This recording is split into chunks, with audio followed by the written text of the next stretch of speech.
Dan kalau itu terjadi, maka bangsa penguasa kala itu yang menguasai separuh penduduk bumi akan datang merampas tempat suci kita dan merampas bangsa kita ini. Kondisi genting, dong, teradang, dang, dang, dang, tegang semuanya. Imam kepala tegang, mahkamah agama tegang, orang-orang Yahudi tegang, orang Farisi panik sepanik-paniknya. Kenapa? Lahir satu orang pembangkang bernama Yesus, mau dibunuh tetapi hebat, mau dihilangkan tetapi sakti. Bayangkan dia bisa berjalan di atas air, Pak. Dia bisa membangkitkan orang mati. Ini siapa orang ini? Kalau kita biarkan saja dia seperti ini, maka orang akan semakin percaya kepadanya. Semakin banyak orang percaya kepadanya, semakin berkurang orang bayar pajak. Semakin minim pajak upeti kepada Roma, maka Roma akan datang merampas negara kita ini. Apa yang harus kita lakukan? Maka berundinglah imam kepala, mahkamah agama, orang Farisi, orang Yahudi. Sayangnya pendeta pastor Keblamat tidak diundang untuk rapat pada saat itu. Pendeta pastor belum lahir. Pendeta pastor, para penikmat perpuluhan belum lahir. Orang-orang yang akan menjadi kemudian dasar pijakan penyaliban sebagai jualan nebus dosa untuk mengumpul perpuluhan itu belum lahir. Keturunan iblis belum keluar, kata Yesus. Maka apa yang dilakukan mereka? Mereka sepakat. Apa kata imam kepala? Hal itu dikatakannya bukan dari dirinya sendiri, tetapi sebagai imam besar pada tahun itu, Kayafas bernubuat. Kayafas bernubuat. Jadi kalau Kristen pingin kali ada nubuat untuk Yesus, jangan lari ke kitabnya Yahudi. Ambil aja kitab ente sendiri yang lolos kanon. Yohanes menuliskan imam kepala bernama Kayafas tahun itu juga bernubuat. Apa nubuatan Kayafas? Yesus harus mati untuk Bani Israel. Yesus tahun ini harus mati untuk bangsa Israel. Dan bukan untuk bangsa itu saja, tetapi juga untuk mengumpulkan dan mempersatukan anak-anak Israel yang bercerai-berai. Ada penebusan dosa? Ada? Yesus harus mati tahun ini juga untuk menebus dosa waris. Yesus harus mati tahun itu juga menjadi kutuk untuk dosa waris. Yesus harus mati untuk menyelamatkan kaliteng-aliteng dari dosa-dosa mereka. Itu tak ada aja, ayo.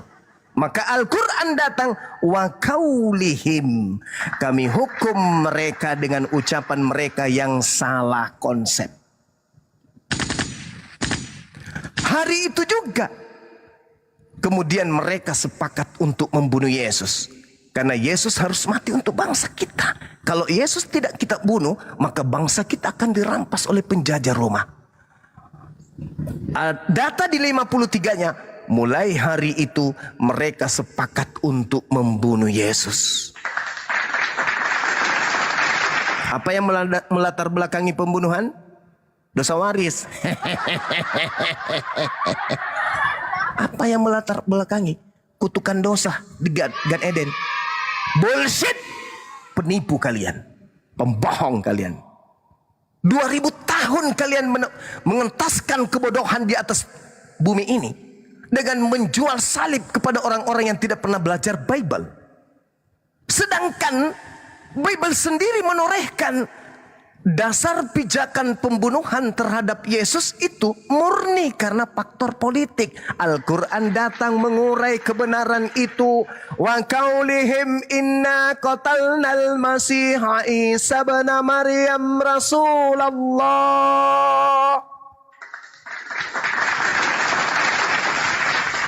Aku hukum mereka karena ucapan mereka.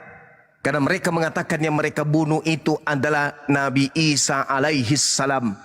Apa yang melatar belakangi kemudian mereka ingin membunuh? Mereka mengatakan yang kami bunuh agar supaya bangsa Roma tidak merampas bangsa kami adalah Yesus. Yang kami bunuh supaya bangsa kami ini terbebas dari penjajahan Romawi adalah Yesus.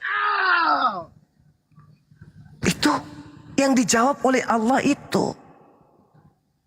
Kalau yang dijawab oleh Allah Kristen, Al-Maidah ayat 116, 117.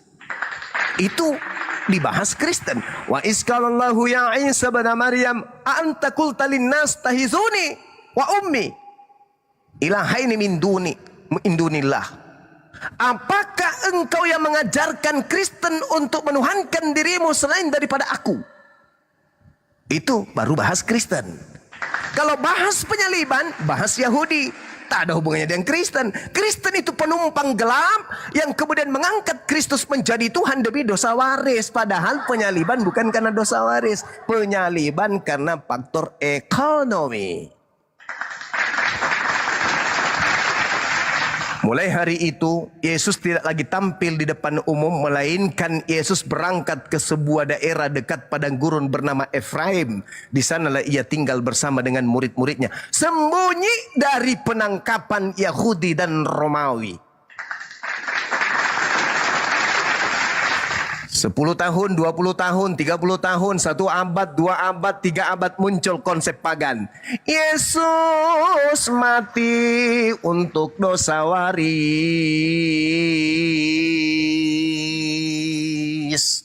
Naka-naka belam maka itu tak ada.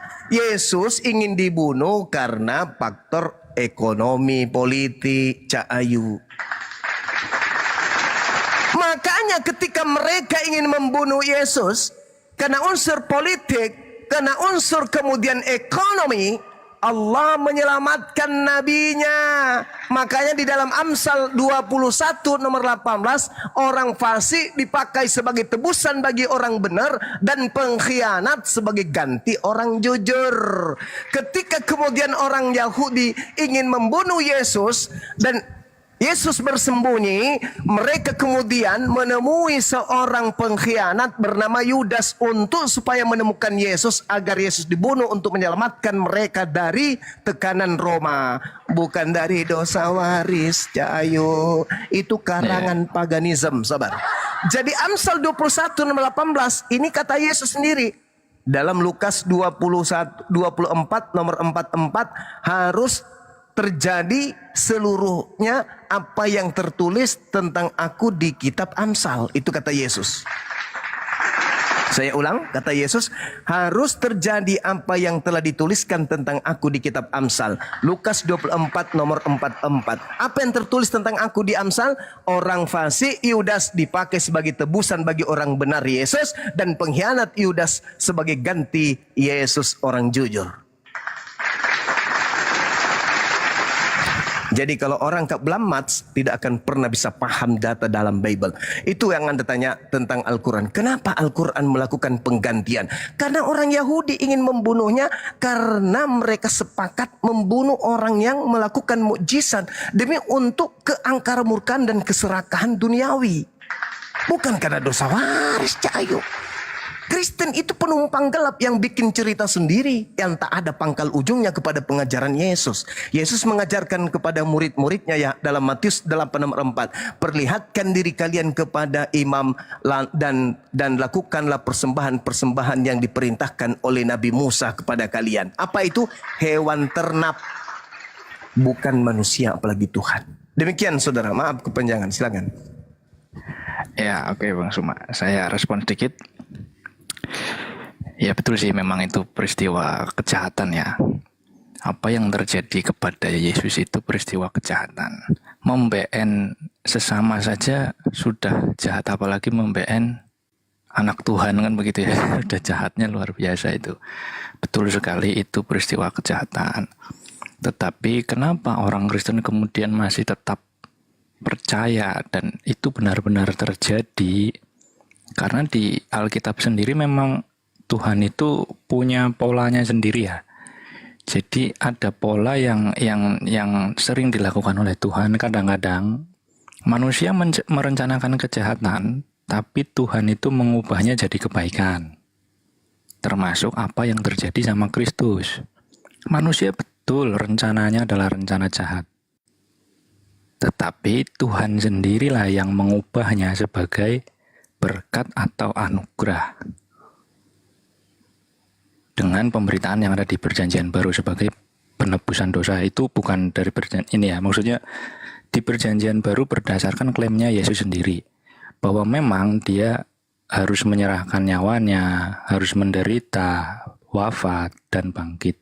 Itu berdasarkan klaimnya sendiri. Jadi orang Kristen percaya bahwa Tuhan bisa mengubah yang direncanakan jahat oleh manusia itu menjadi sesuatu yang baik bahkan berkat. Sebelum Yesus kan juga sudah ada kisah yang sama. Misalnya Yusuf yang dijual oleh saudara-saudaranya.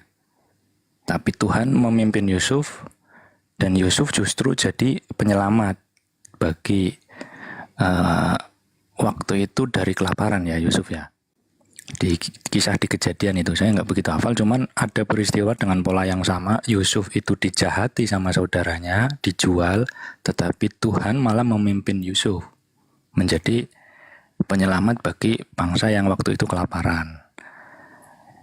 Jadi kita percaya bahwa Tuhan sendiri bisa mengubah. Itu ada kalau nggak salah di Kejadian ya, saya bacakan ayatnya. Memang kamu telah mereka-rekakan yang jahat terhadap aku, tetapi Allah telah mereka-rekakan untuk kebaikan.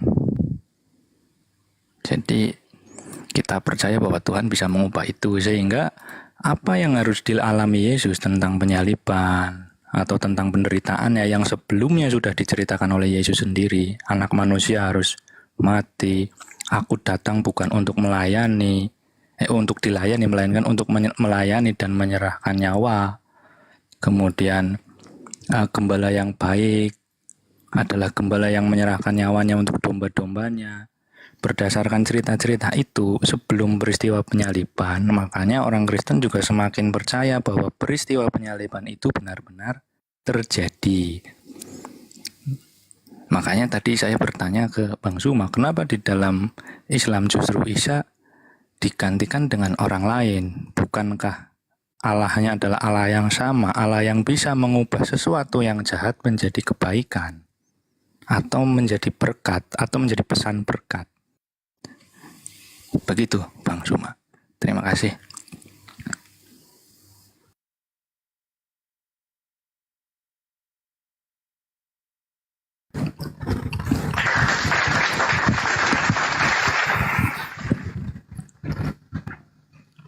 Kristen ini muncul belakangan dari tragedi penyaliban.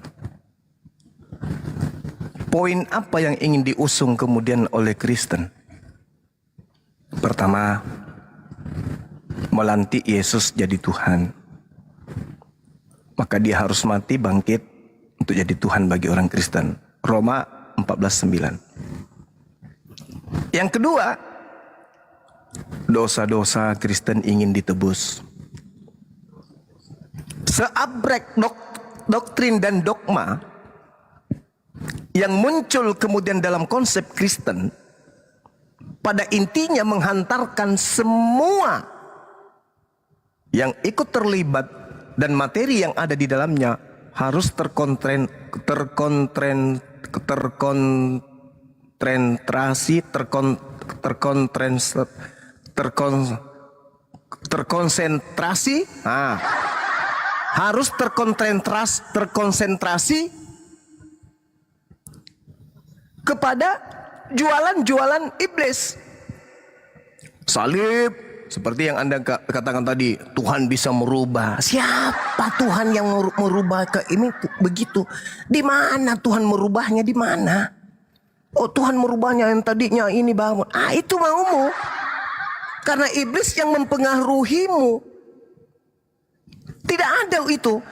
Kristen ingin kemudian menjadikan apa yang terjadi sebagai buah kejahatan dan menghasilkan kemudian ilustrasi kebaikan. Itu mustahil. Mustahil itu terjadi. Ini Anda hanya ingin memuluskan keinginan setan. Bible Anda yang kita baca, yang kita urai, yang kita bahas ini adalah catatan-catatan pewarta. Bukan firman Tuhan. Bukan sabda Yesus juga. Tapi cerita-cerita yang disusun berdasarkan atas narasi-narasi saksi. Dan kitab ini diambil karena sesuai dengan konsep yang diinginkan iblis, yaitu mempertuhankan sosok yang bukan Tuhan, minimal setara dengan Tuhan. Makanya tadi timpang kan, saya sudah menguraikan apa yang terjadi terhadap Bani Israel. Mereka ingin membunuh utusan Tuhan, Tuhan menggantikan. Bisa nggak? Bisa.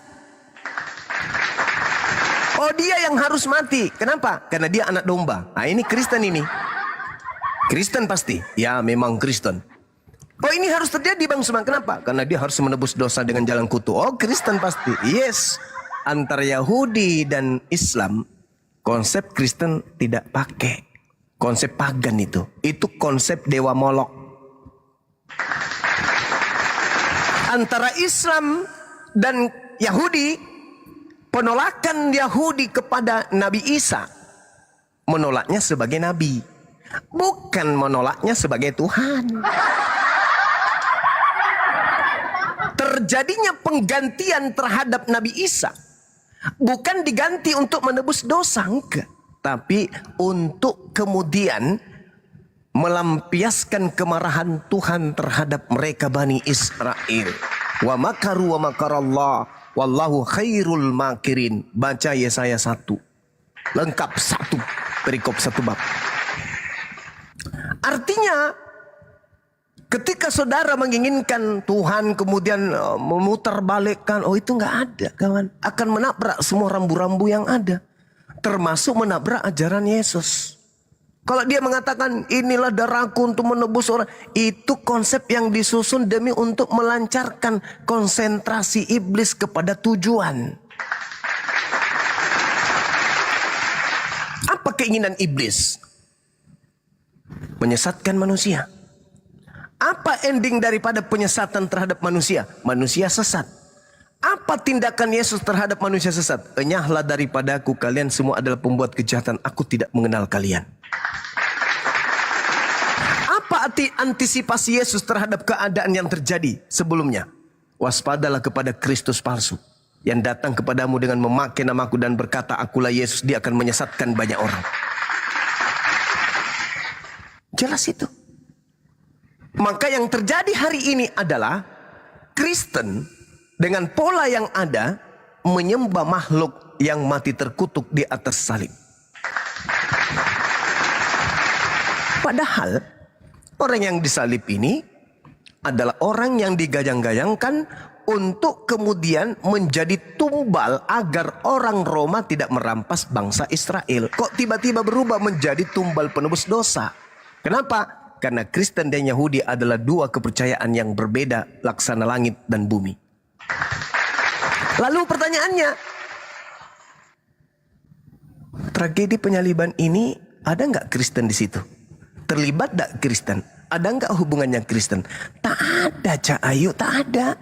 Penyaliban terjadi tak ada hubungannya dengan Kristen.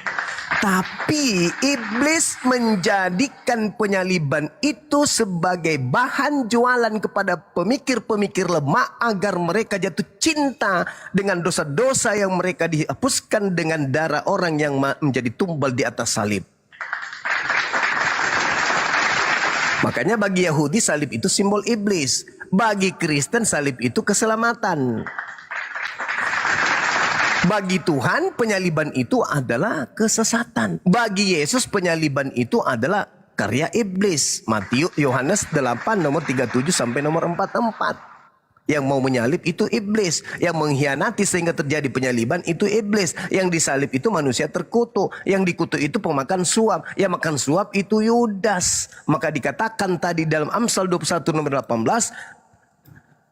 Orang fasik, pemakan suap, dipakai sebagai tebusan bagi orang benar, Yesus. Dan pengkhianat sebagai ganti orang jujur. Makanya Yesus berkata, Enyahlah iblis, enyahlah Petrus, engkau memikirkan apa yang dipikirkan oleh manusia. Engkau tidak memikirkan apa yang dipikirkan Tuhan. Ketika kemudian Yesus hendak ditangkap, yang terjadi pemikiran Tuhan. Apa itu? Aku akan menjadikan orang fasik sebagai gantinya. Aku akan menjadikan pengkhianat sebagai tebusannya. Itu yang dipikirkan Tuhan. Tapi yang dipikirkan oleh manusia, ini Yesus kalau dia pergi di sana ditangkap dan dibunuh. Itu pikiran manusia. Tapi pikiran Tuhan tidak. Sekuat apapun engkau mencoba untuk membunuh utusanku, aku tetap akan melindunginya. Mazmur 91, 8 dan 9. Engkau hanya menonton orang fasik. Engkau hanya menonton orang fasik. Orang fasik itulah yang ditangkap, yang disalib. Engkau hanya menontonnya. Itu kata Mazmur 91. Dan itu adalah nubuatan mutlak untuk Yesus. Malaikat akan datang menantang engkau di tangannya agar kakimu tidak terantuk kepada batu. Dengan panjang umur engkau akan kukenyangkan. Engkau akan kuangkat dan engkau akan kukenyangkan. Engkau hanya menonton dari atas. Itu kata Mazmur 91. Oke. Jadi sekali lagi saudara, Anda mengatakan Tuhan mampu memutarbalikkan. Demikian juga Tuhan mampu menyelamatkan nabinya. Dan yang menggantikannya adalah orang yang dikira Nabi Isa alaihissalam dikira Yesus. Kenapa demikian? Itu hukuman bagi orang-orang Yahudi. Silakan. Ya. Aduh, saya bingung juga ya, maksudnya kenapa Bang Suma mengatakan bahwa apa yang diceritakan di dalam Alkitab itu ajaran iblis, karena Yesus sendiri di dalam Alkitab mengatakan bahwa iblislah yang menjadi bapamu sehingga engkau hendak menyalibkan aku, begitu. Kemudian berdasarkan ayat itu seolah-olah seluruh kitab suci adalah ajaran iblis ya. Aku bingung juga sih maksudnya kenapa kok disimpulkan seperti itu. Dan aku tadi bertanya, memang betul bertanya tentang kenapa harus digantikan. Bukankah Tuhannya sama, artinya bisa melakukan yang sama. Kan orang Kristen percaya memang Allah bisa merubah. Itu kan di Kejadian sendiri memang bunyinya begitu Bang Suma. Di Kejadian pasal 50 ayat 20 itu kan berbunyi, memang kamu telah mereka-rekakan yang jahat terhadap aku, tetapi Allah telah mereka-rekanya untuk kebaikan. Begitu loh. Jadi manusia mereka-rekakan yang jahat, tetapi Tuhan sendiri bisa mengubah reka-rekaan yang jahat itu jadi kebaikan untuk manusia lagi atau untuk dirinya juga. Jadi makanya berdasarkan ayat itu, peristiwa sebelum Yesus sudah ada yang mengubah sesuatu kejahatan menjadi kebaikan, yaitu peristiwa Yusuf. Yusuf yang dibuang sama saudara-saudaranya. Tetapi Tuhan malah membimbing Yusuf sehingga menjadi menyelamatkan bangsa yang waktu itu kelaparan. Nah, begitu juga dengan Kristus. Memang betul ada peristiwa kejahatan sampai menyalibkan Kristus sampai wafat. Tetapi kejahatan itu diubahnya sebagai berkat. Karena ya itu memang relevan dengan apa yang diajarkan Yesus tentang kasih. Kan Yesus sendiri mengajarkan tentang kasih, bahkan dikatakan di Yohanes 15:13 itu, tidak ada kasih yang lebih besar daripada kasih seorang yang memberikan nyawanya untuk sahabat-sahabatnya. Sehingga apa yang diderita Yesus, apa yang dialami Yesus itu sesuai dengan klaim-klaimnya. Ya walaupun Bang Suma tadi bilang itu ajaran iblis, tapi ya mungkin kan karena kita berbeda ya. Dan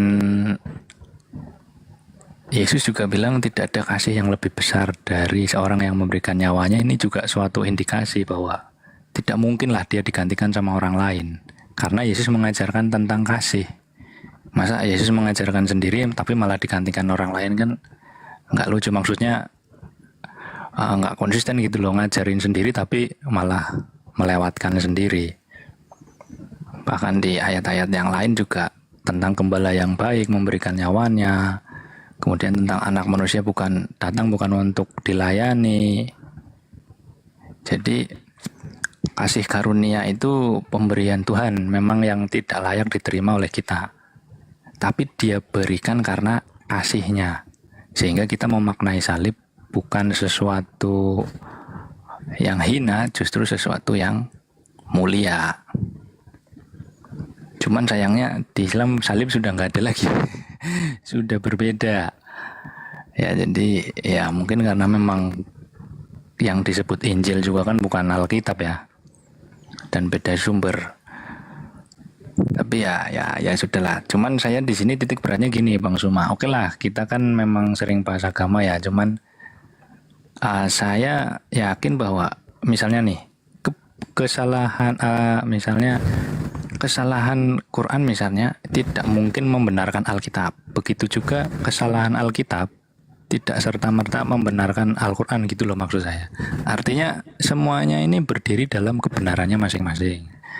Yang perjanjian baru ya punya pandangannya sendiri tentang penebusan dosa sampai kepada meninggikan Yesus sebagai Tuhan. Karena dia memang menebus dosa, makanya kita mengeluh-elukan dia kan. Sama seperti orang yang punya hutang mengeluh-elukan orang yang mau melunasi hutangnya dia. Begitu juga dalam Quran, meninggikan misalnya Nabi Muhammad atau Nabi Isa atau Tuhan, ya mereka dalam konsepnya sendiri-sendiri. Jadi biarlah kita mengedukasi yang di bawah ini sesuai dengan jalurnya masing-masing. Jadi kesalahan misalnya pengajaran dalam kekristenan tidak membenarkan keislaman, dalam keislaman juga tidak membenarkan kekristenan. Begitu. Mungkin begitu dari saya. Terima kasih, saya ngawas. Yesus membenarkan enggak menyembah makhluk terkutuk di salib? Kalau pengajaran Yesus kan secara dasar ya, perintah Yesus itu menghormati Yesus sama seperti menghormati Bapa. Menghormati ini maksudnya kalau dia dikutuk itu dihormati? Kalau dia dikutuk itu kan memang peristiwa yang dialami Yesus. Saya sebagai orang yang melihat peristiwa itu justru menghormati Yesus. Karena peristiwa apa yang dialami yang seharusnya saya alami justru dialami Yesus begitu. Kenapa Anda yang harus mengalami itu? Apa dasar pijakannya sampai Anda yang harus disalib? Yang ngajarin siapa? Bukan harus disalib ya. Jadi peristiwa salibnya ini sebagai wujud penebusan dosa begitu. Penebusan dosa. Nah ini iya, pengajarannya kan penebusan dosa. Ini ilmu dari mana ini? Nebus dosa dengan menggunakan darah manusia itu ilmu dari mana? Penebusan dengan darah, ya kan itu klaimnya Yesus sendiri. Di mana itu Yesus katakan?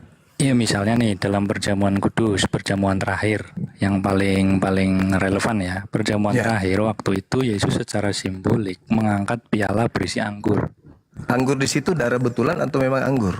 Secara simbolik berisi anggur. Nah, bukan darah dan kan? Roti. Roti itu dagingnya. Tubuh. Jadi itu secara terus simbolik, Pak. Kenapa larinya ke penyaliban? Ya itu kan secara simbolik dilakukan Yesus dan itu peristiwa itu kan persis sebelum penyaliban. Oh, jadi ini cuman dugaan aja, dugaan Kristen aja gitu.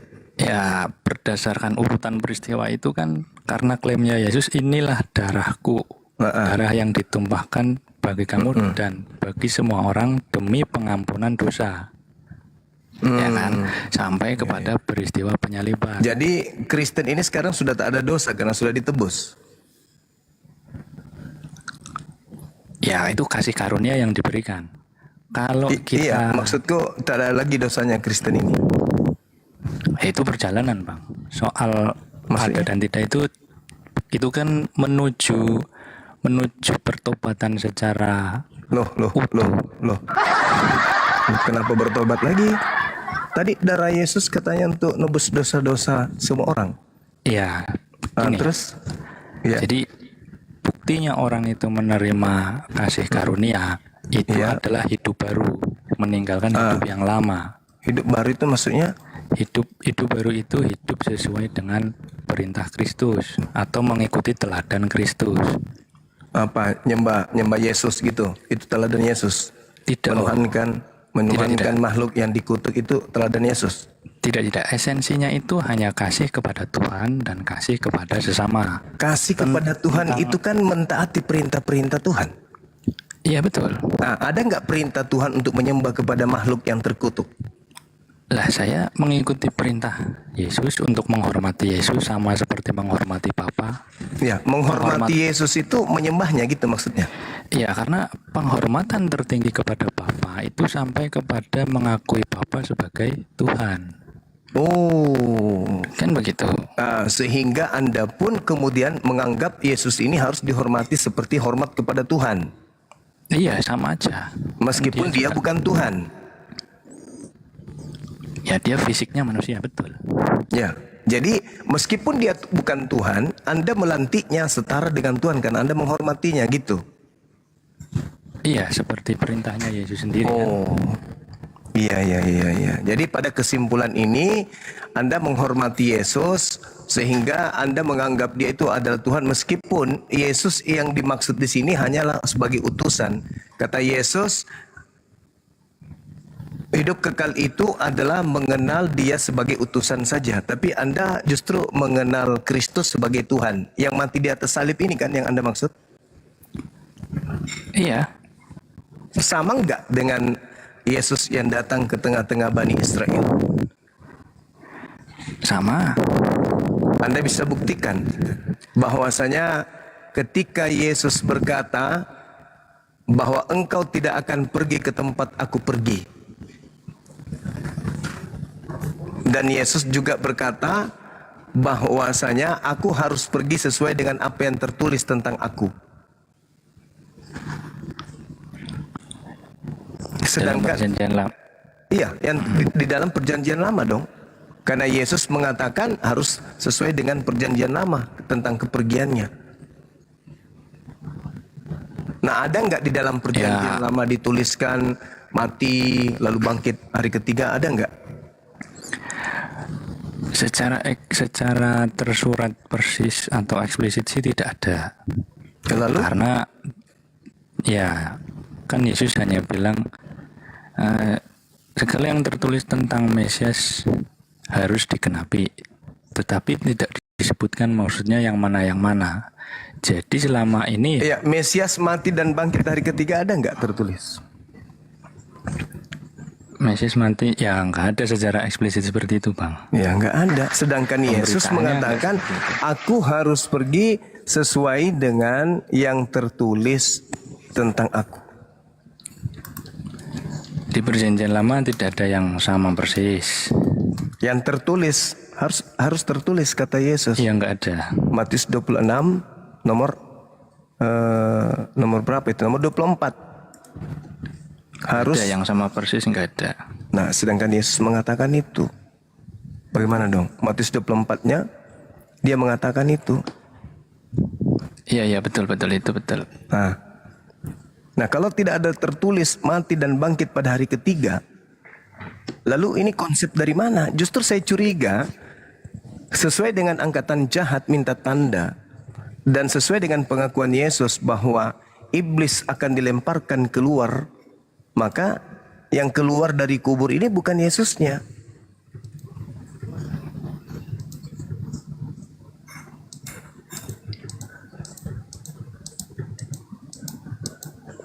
Tak lama lagi aku berbicara kepada kalian, sebab penguasa dunia telah datang.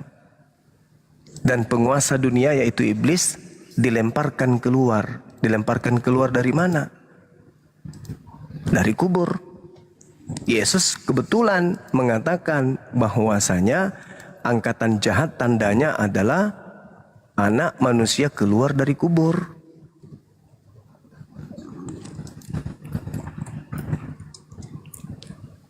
Iya. Ya itu dia.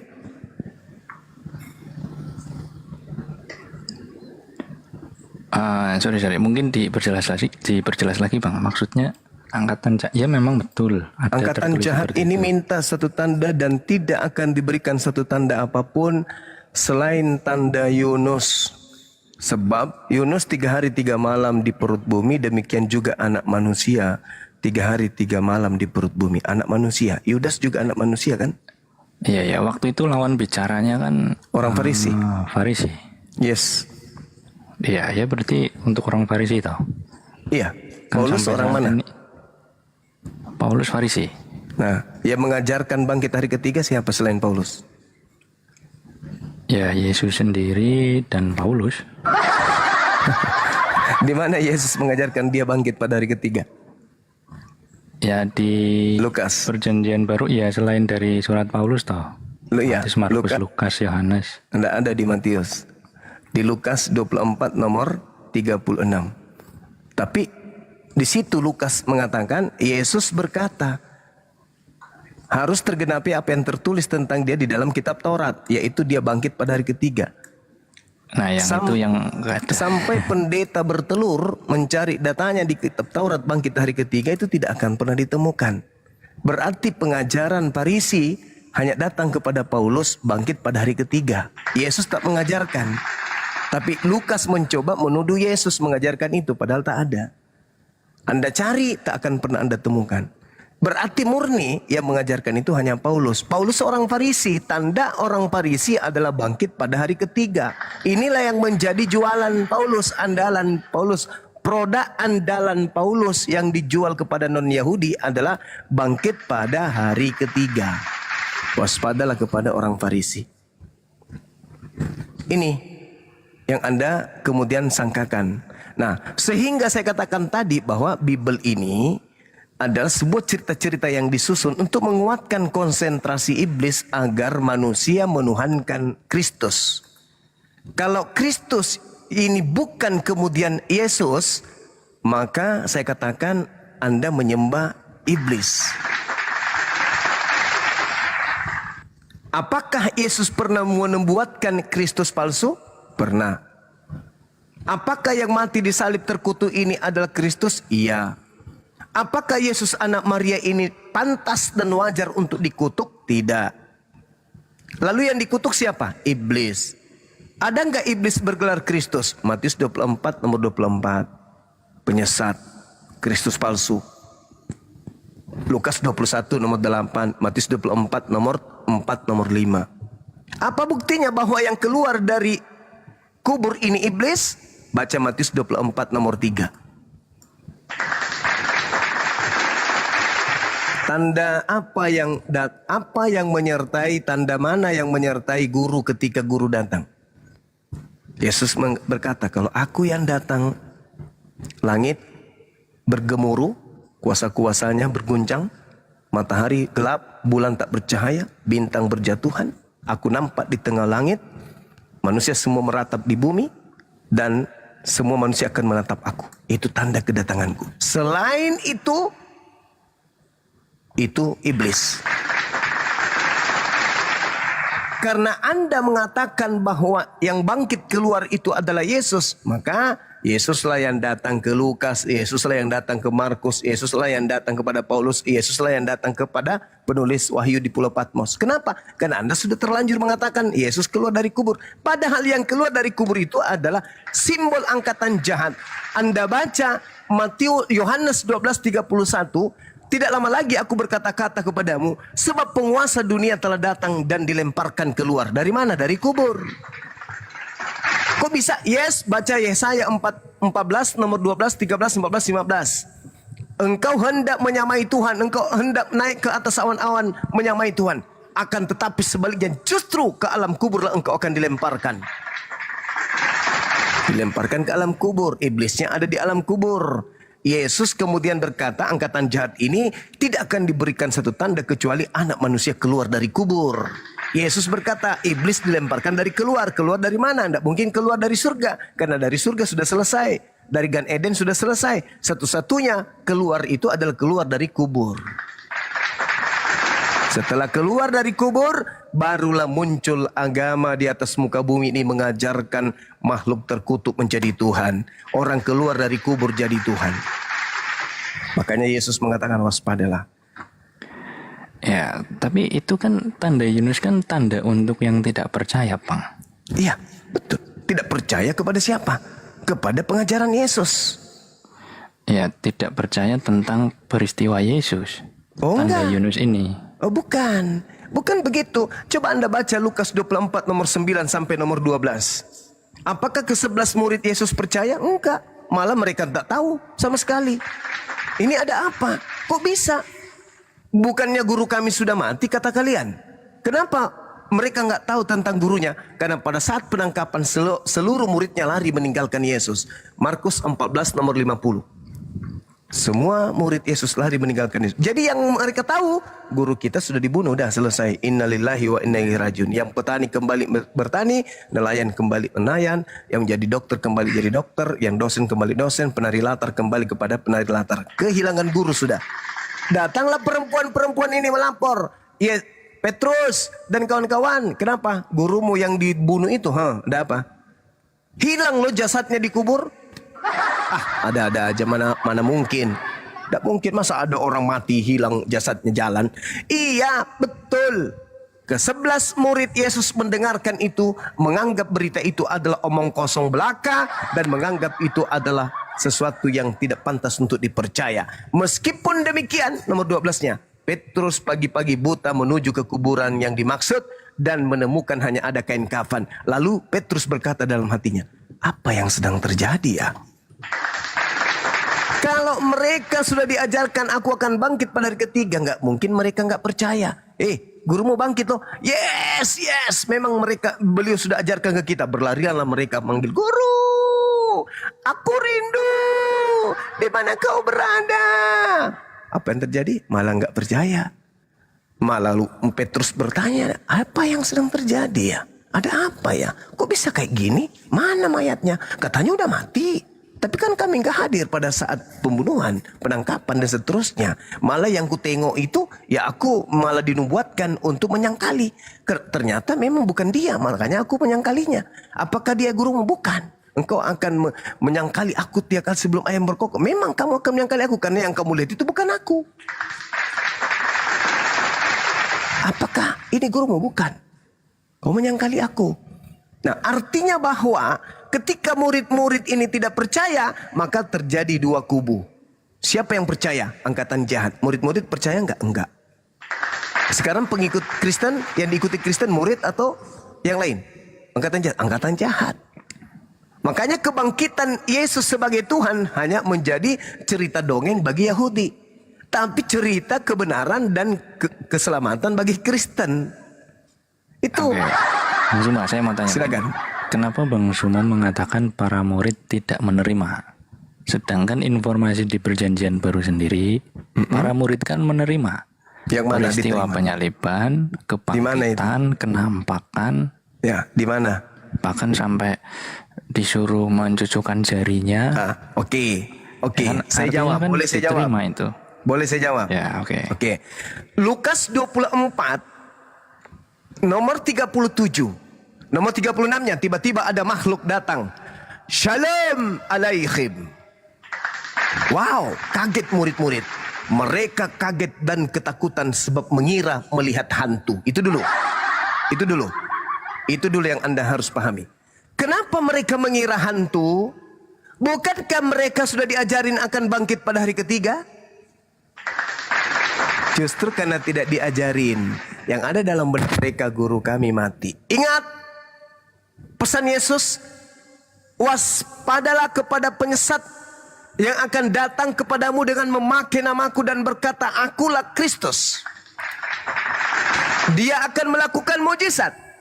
Keluar dari kubur, lambungnya dicucuk, makan ikan goreng, bangkitkan orang mati dalam rupa lain, bla bla bla dan seterusnya. Apa kata Yesus?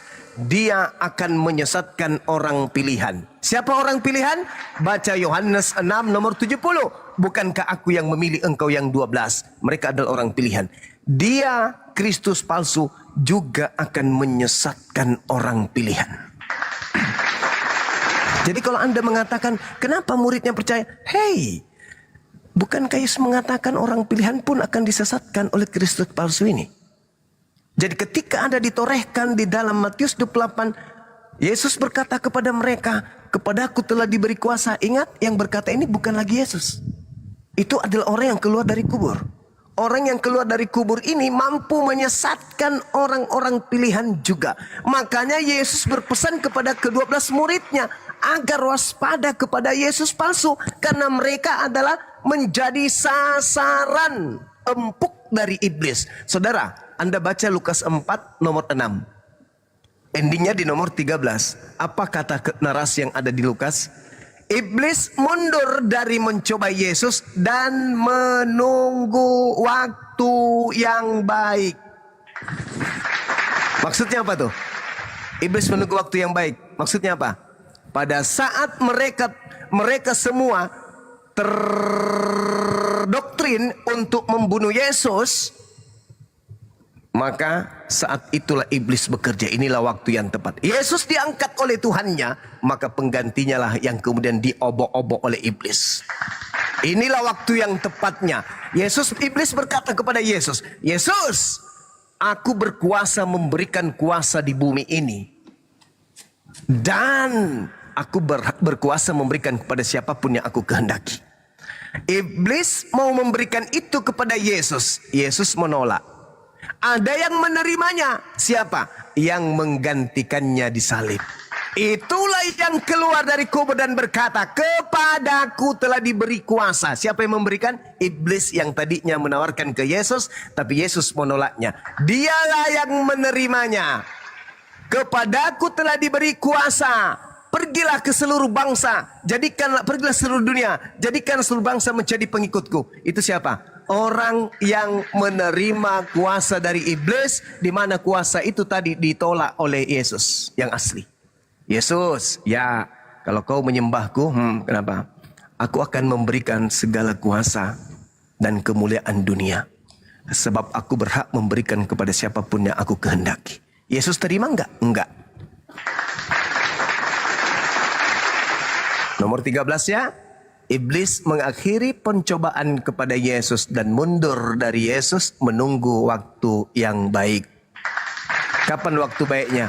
Pada saat Nabiullah Rasulullah alaihi salam, Isa alaihi salam diangkat ke langit, penggantinya lah yang kemudian tampil sebagai Isa alaihi salam yang adalah sosok iblis. Dia ngaku Yesus, boleh enggak? Boleh. Mana dalil validasinya? Waspadalah supaya kamu murid-murid pilihanku jangan disesatkan. Sebab akan banyak orang datang memakai namaku dan berkata akulah Kristus. Dan dia akan menyesatkan banyak orang. Bisa enggak kemudian penyesat mengaku Kristus? Bisa, itu dalil. Matius 24 nomor 4 nomor 5.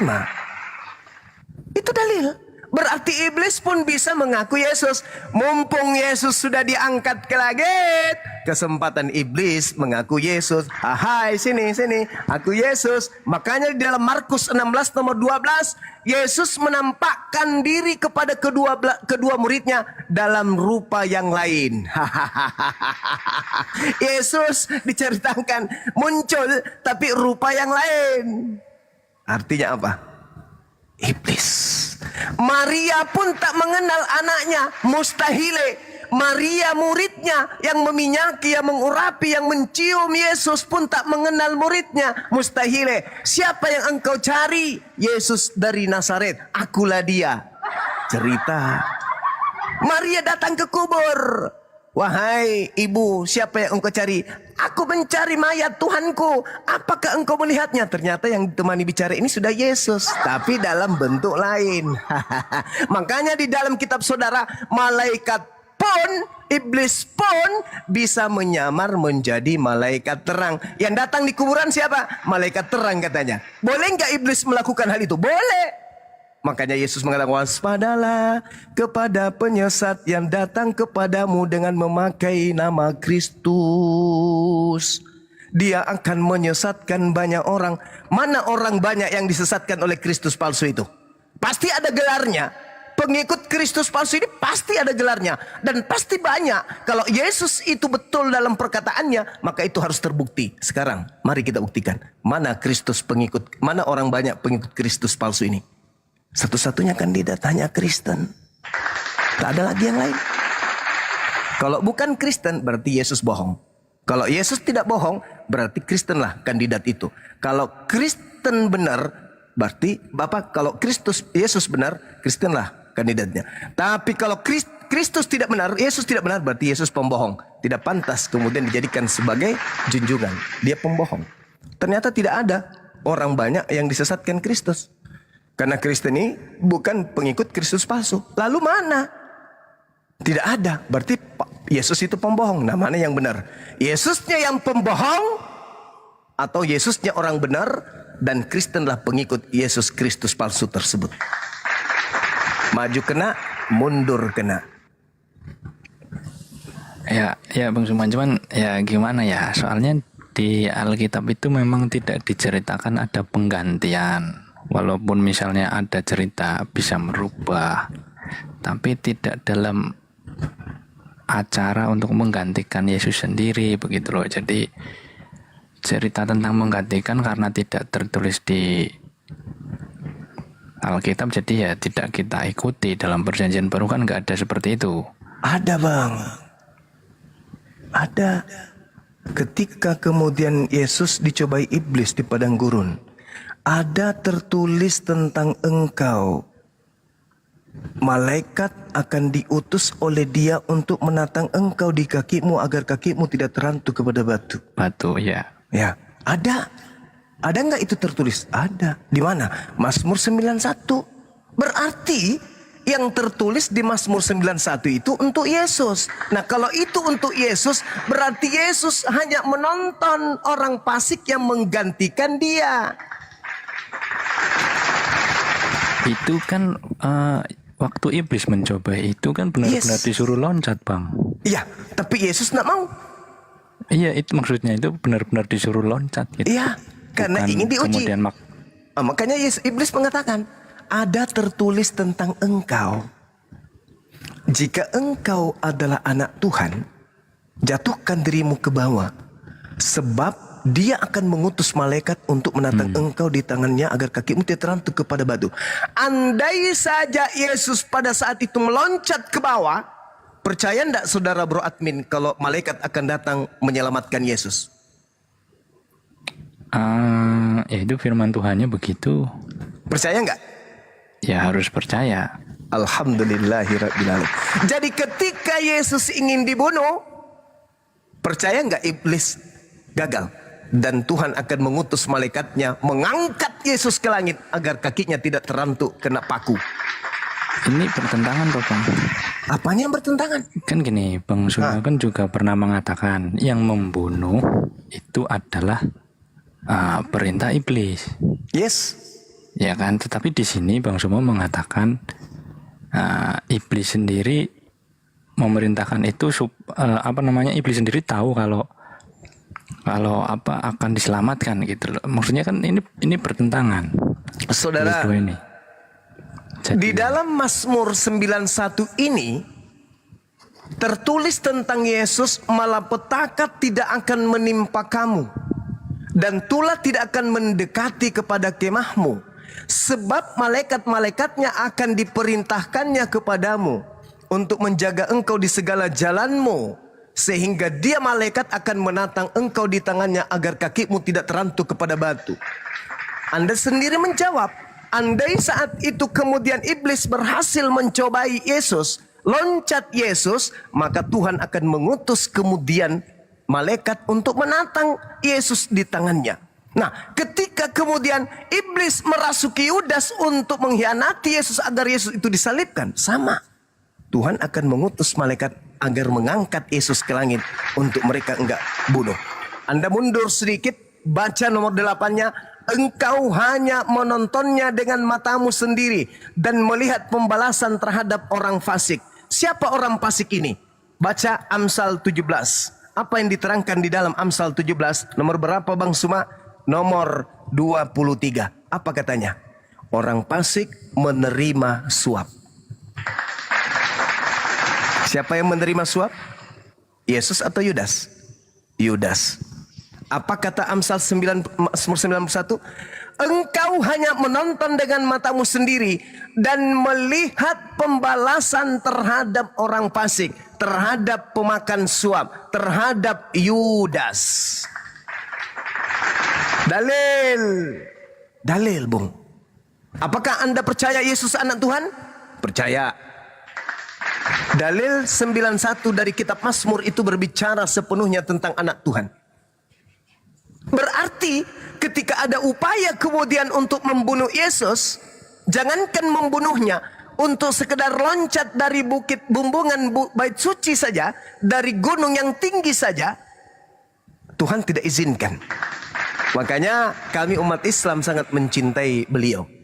Kami menyebutnya alaihi salam, atasnya keselamatan. Dimanapun dia selalu selamat. Dari pencobaan-percobaan yang dilakukan oleh musuh-musuhnya, dia selalu selamat. Makanya kami menggelarinya alaihi salam. Al-Quran mengatakan dia angkat ke langit. Mazmur 91 mengatakan dia angkat. Dan hanya menonton terhadap apa yang terjadi terhadap pembalasan kepada orang fasik, pengkhianat. Dan di data nomor 16-nya di Mazmur 91 apa katanya? Dengan panjang umur akan kukenyangkan dia. Bang Suma ditanya, apakah Yesus masih hidup sampai hari ini? Dengan panjang umur, Yesus masih hidup sampai hari ini. Akan aku kenyangkan dia, berarti dia masih hidup sampai hari ini. Akan kuperlihatkan kepadanya keselamatan daripadaku, berarti Yesus dengan santainya melihat segala keselamatan yang Tuhan berikan kepadanya. Lalu siapa yang mati terkutuk di atas salib? Sembahan Kristen. Siapa itu? Pengganti Yesus alaihi salam. Ya, Bang Suma, sorry. Silakan. Kalau kan tadi jenengan kan menjelaskan ya, malaikat-malaikatnya yang tadi ayat berapa itu ya? Jikalau engkau anak Tuhan, jatuhkanlah dirimu dari atas bait Tuhan. Sebab ada tertulis, malaikat-malaikatnya akan menantang engkau di atas tangannya, supaya kakimu jangan terantuk kepada batu. Ini kan benar ya, maksudnya tertulis di perjanjian lama nih, di Ulangan. Ya kan? Nah, kalau yang ayat berikutnya itu penafsiran jenengan gimana? Jangan engkau mencobai Tuhanmu? Iya. Jangan kau mencobai firman Tuhanmu yang ada di Mazmur, yang menjanjikan perlindungan, keselamatan kepada utusannya, kepada anaknya. Jangan kau ragukan itu. Jangan kau mencobai dalil Tuhan. Jangan kau mencobai firman Tuhan. Jangan kau mencobai apa yang tertulis. Karena Tuhan akan betul-betul akan melaksanakan apa yang terjadi. Itu maksudnya. Jangan kau mencobai Tuhanmu, hanya kepadanya saja engkau mengabdi. Artinya iblis datang bukan untuk mencobai Yesus, Yesus itu Tuhan atau bukan.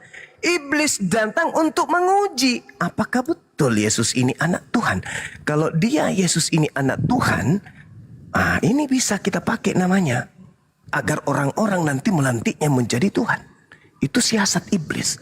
Oh, ternyata betul dia anak Tuhan. Maka apa yang terjadi? Iblis merasuki Yudas, iblis merasuki imam kepala, mahkamah agama, sampai Pilatus berkata apa di dalam Matius 27 nomor 18, apa kata Pilatus? Mereka imam kepala, mahkamah agama, orang Farisi, ahli Taurat menyerahkan Yesus untuk dibunuh karena dengki. Matius 27 nomor 18. Artinya apa? Iblis bekerja nih, kerja rodi, ayo bagaimana cara? Makanya Yesus ketika dicobai untuk dibunuh, apa kata Yesus? Iblislah yang menjadi bapakmu. Kenapa kamu ingin membunuhku? Karena kamu tidak memperoleh firman di dalam dirimu. Andai saja engkau memperoleh firman dalam dirimu, engkau tidak akan punya niatan untuk membunuhku. Matius 8, Yohanes 8. Nah, coba Anda baca tuh, Matius 24, Matius 26 nomor 4, apa katanya? Mereka melakukan tipu muslihat. Orang-orang ini kalau tidak kerasukan setan tidak mungkin melakukan tipu muslihat. Imam-imam melakukan kesaksian-kesaksian palsu. Markus 14 nomor 1 Anda baca. Mereka melakukan tipuan demi untuk menjerat Yesus agar dibunuh. Itu pekerjaan iblis. Upaya iblis. Pokoknya iblis ini semangat. Ini betul-betul anak Tuhan. Bagaimana? Ayo kita upayakan supaya orang-orang membunuhnya. Bagaimana caranya? Karena kita gagal. Kita ajak dia ke gunung, dia tidak mau. Kita ajak ke bumbungan bait suci, dia nggak mau. Sekarang kita pengaruhi orang-orang sekelilingnya untuk membunuhnya. Masuklah mereka iblis-iblis ini. Prakapak. Berhasil? Enggak. Allah mengangkatnya ke langit. Yang dibunuhnya adalah sang pengkhianat. Baca yang tadi, Bung. Engkau hanya menonton dengan matamu sendiri dan melihat pembalasan terhadap orang fasik. Siapa fasik? Amsal 17:23. Orang fasik adalah orang yang makan suap. Siapa yang makan suap? Jelas Yudas Iskariot. Keterangan yang mana lagi yang Anda dustakan? Ya enggak, maksudnya keterangan Bang Suma itu untuk mendukung persepsi bahwa yang disalib bukan Yesus gitu loh, yang datang bukan dari perjanjian baru. Jadi ya gimana? Oke lah, cuman gini. Aku bertanya begini. Tujuannya apa sih? Sebenarnya yang diuji oleh iblis terhadap Yesus itu apanya? Kenapa iblis mengatakan jika engkau anak Tuhan? Yang diuji itu apanya dari Yesus? Saudara, setiap kali Nabi diutus, iblis berupaya untuk menggagalkan kenabiannya. Nabi Musa, Abraham, Daud, Salomo, Lut, semua, termasuk Yesus. Iblis berusaha kemudian menghilangkan para nabi di atas muka bumi ini, agar tidak ada yang menuntun kita. Iblis bersumpah, bahkan dikatakan di Kejadian 3, aku akan mengadakan permusuhan. Iblis ingin menyelesaikan musuhnya. Maka siapa yang menyelamatkan musuh iblis? Para nabi, termasuk Yesus. Maka mereka berusaha untuk memblokade perjuangan Yesus untuk menyelamatkan. Akulah jalan, akulah keselamatan. Tidak ada yang sampai kepada Bapa tanpa aku. Iblis enggak senang itu. Nabi Musa juga demikian. Iblis tidak membiarkan itu terjadi. Makanya ada Samiri, ada Paulus. Iblis tidak membiarkan itu terjadi. Makanya ketika Yesus menasihatkan, waspadalah kepada Kristus dan nabi palsu. Kristusnya ini nanti akan memiliki nabi, sebagaimana Musa memiliki nabi, yaitu Harun. Itu jelas itu. Nah, sehingga iblis ini melihat, wow. Yesus ini luar biasa. Dia bisa mensulap orang-orang Yahudi percaya kepada dirinya. Nah, kalau kita bisa memanfaatkan Yesus ini, maka seluruh orang Yahudi bisa kemudian kita sesatkan. Karena faktanya, Yesus melakukan banyak mukjizat dan mereka percaya. Dan apa yang terjadi sekarang? Orang-orang Yahudi gelisah dengan adanya mukjizat yang dilakukan oleh Yesus. Lalu, ketika iblis mencoba Yesus, ingin membuktikan apakah betul. Karena iblis sudah meyakini ini betul-betul utusan Tuhan, maka bulatlah kemudian tekad iblis untuk menyesatkan umat manusia dengan memanfaatkan nama Yesus. Coba nasihat Yesus, mewaspadai agar menghindarkan penyesat bernama Yesus Kristus. Coba iblis ketika mencobai Yesus mundur dan menunggu waktu yang baik. Ingat, Yesus mengatakan angkatan jahat keluar dari kubur. Tandanya. Ingat itu. Dan ingat ketika Yesus berkata tentang angkatan jahat, bahwa ada orang bertobat, kemudian setelah bertobat, iblisnya keluar. Iblisnya keluar memanggil iblis yang lain sebanyak 7 iblis masuk ke dalam tubuhnya. Apa yang terjadi setelah orang bertobat ini kemasukan 8 iblis? Kejahatannya semakin parah dari kejahatan sebelum dia bertobat.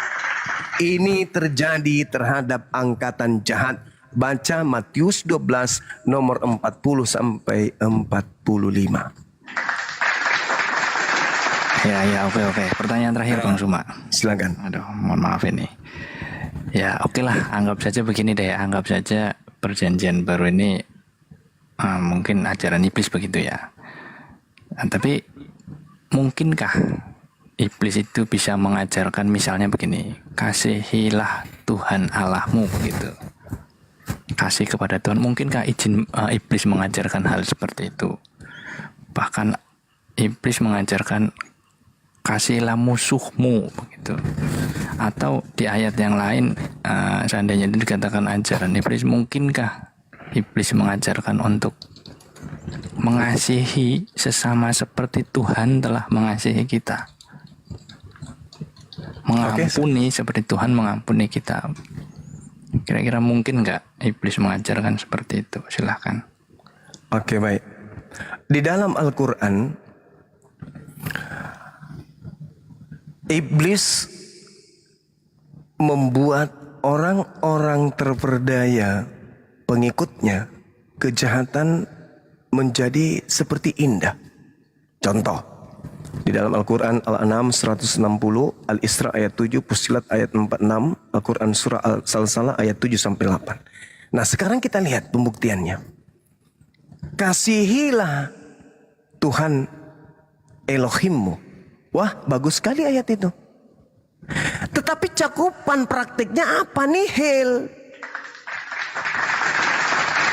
Yang disebut mengasihi Tuhan, saudara, adalah mentaati segala perintah-perintahnya. Anda baca Yosua 22 nomor 5. Yang dimaksud mengasihi adalah tekun, setia, menjalankan apa yang menjadi perintah-perintah Tuhan, ketetapan-ketetapan Tuhan, hukum-hukum Tuhan. Itu disebut kasih. Kasihilah Tuhanmu dengan jalan setia menjalankan segala perintah dan larangannya.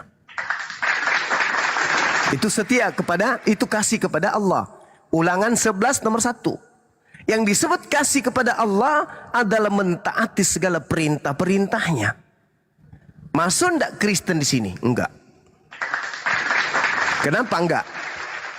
Efesus 2 nomor 15. Dengan matinya Yesus telah membatalkan perintah-perintah Tuhan. Enggak lolos lagi Kristen. Kasihilah sesamamu manusia. Bahkan kepada si jahat yang menjahati kamu kasihi. Apa kata Yesus tentang kasih kepada manusia? Matius 5 nomor 19.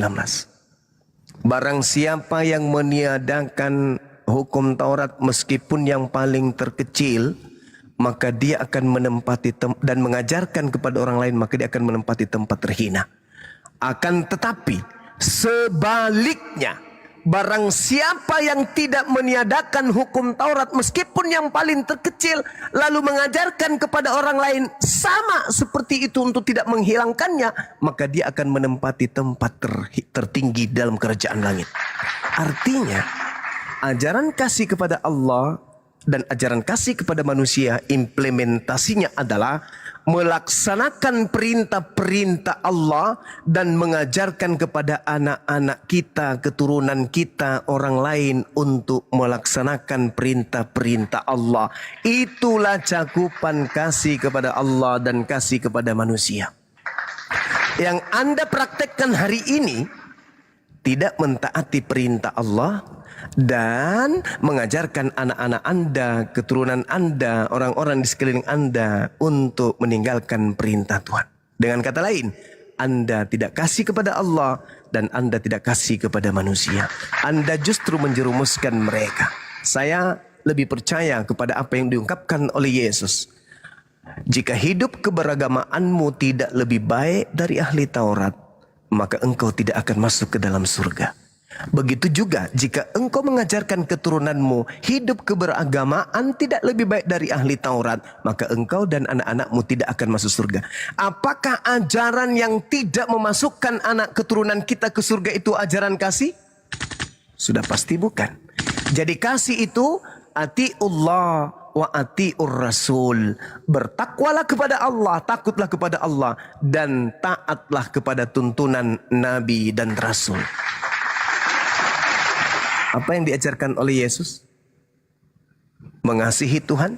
Ketika ditanya dalam Matius 19, apa yang aku harus lakukan supaya aku bisa mendapatkan hidup kekal? Taati seluruh perintah Tuhan. Jangan ini, jangan itu, jangan ini, jangan itu, lakukan ini, lakukan itu. Itu perintah Yesus. Itu perintah Yesus. Dan kata Yesus kemudian di dalam Matius 23 nomor 1 nomor 2, orang-orang Farisi, orang-orang Yahudi telah menduduki kursi Musa. Dengarkanlah setiap perkataan mereka, tapi jangan kamu ikuti perbuatan mereka. Kenapa? Mulut mereka berbicara tentang Taurat, tapi perbuatan mereka tidak mempraktekkan. Apa bedanya dengan Kristen hari ini?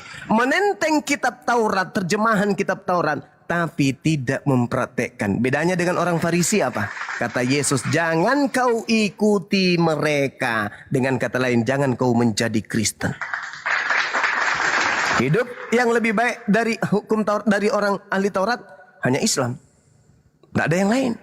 Karena kesempurnaan Taurat adalah mempraktekkan Taurat. Ulangan 27 nomor 26, terkutuklah orang yang tidak mempraktekkan hukum Taurat. Orang-orang yang ada di sekelilingku ini, terkutuklah mereka karena mereka tidak melakukan Taurat, kata Yesus. Lalu Yesus menegaskan, bahwa percuma mereka kemudian menghormati, memuji, kalau dilai menyembah aku, sedangkan mulutnya memuji aku, sedangkan perbuatannya adalah mengikuti perintah manusia. Itu kata Yesus. Jadi kasih saudara kepada Tuhan itu lagi-lagi diplesetkan oleh iblis. Kasih kepada Tuhan apa itu?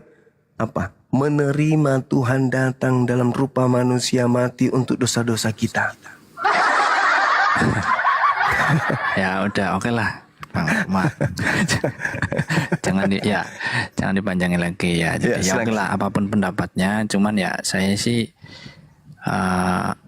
meskipun itu misalnya dikatakan sebagai pengajaran iblis, tapi saya masih belum percaya lah ya, maksudnya itu dari iblis. Karena di situ memang ada sesuatu yang sangat-sangat berbeda sekali dari perkataan Yesus. Misalnya nih di Matius 5 itu, di Matius 5:43 itu kan dikatakan, kamu telah mendengar firman, kasihilah sesamamu manusia dan bencilah musuhmu. Tetapi aku berkata kepadamu, kasihilah musuhmu dan berdoalah bagi mereka yang menganiaya kamu, supaya kamu menjadi anak-anak Bapamu yang di surga. Ya, jadi aku rasa hal-hal yang seperti ini ya bukan ajaran iblis. Justru ini benar-benar ajaran Tuhan, karena Tuhan mengasihi tanpa pamrih. Dia memberikan dunia untuk orang jahat dan orang baik. Jadi secara prinsip ya saya belum bisa menerima kalau perjanjian baru itu dikatakan ajaran iblis. Berikut dengan peristiwanya ya. Begitu Bang Suma, dan terima kasih untuk malam ini, sudah lumayan panjang juga.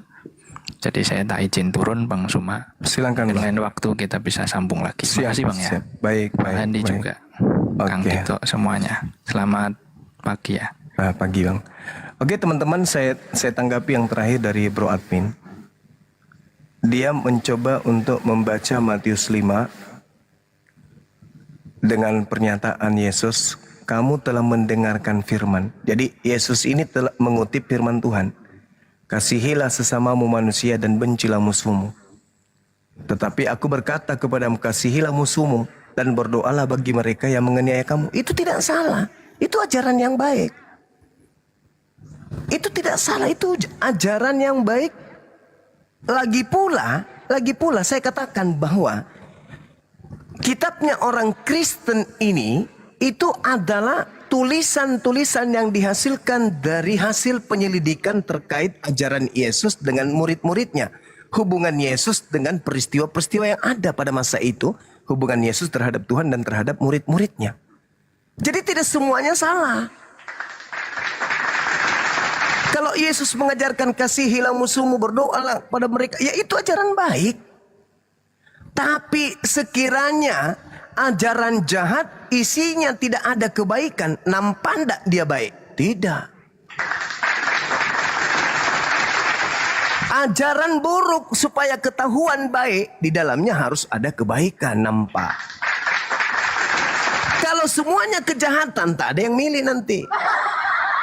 Tidak bisa menyesatkan kalau semuanya yang ada kejahatan, tidak ada. Bagaimana caranya mau menyesatkan orang? Sementara senjata yang dipakai untuk nampak kepada orang itu sudah nampak jahat. Orang gak mau. Maka harus dicampur aduk dengan kebaikan. Makanya Al-Quran mengatakan apa? Ya ahlal kitab, lima talbisunal haqqa bil batil, wa taktumul haqqa wa antum ta'lamun.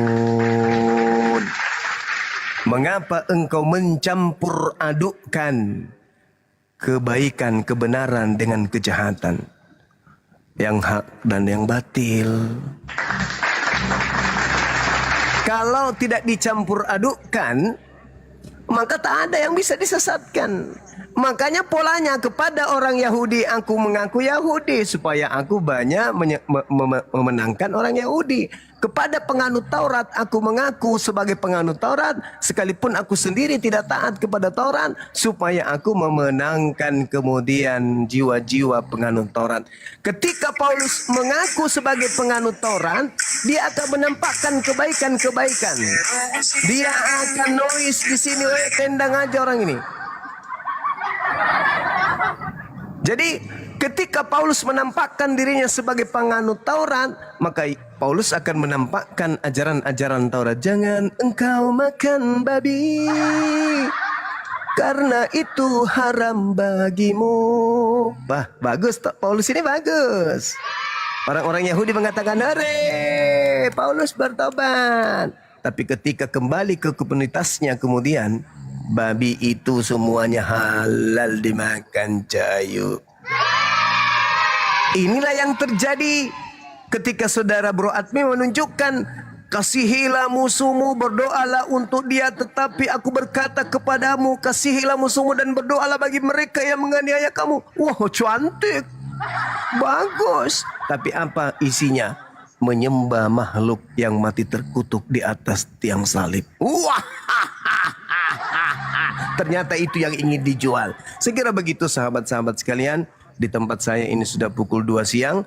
Mudah-mudahan kemudian apa yang kita sampaikan pada siang hari ini bisa dijadikan sebagai pengajaran, edukasi, agar anak-anak kita terhindarkan dari pengaruh-pengaruh penyembahan terhadap makhluk terkutuk di atas tiang salib dengan konsep penebusan dosa bla bla bla bla bla bla bla bla bla bla bla bla dan seterusnya, yang mana ini kita ulas dan kita sudah sampaikan akar permasalahannya sebenarnya adalah iblis hanya memanfaatkan situasi.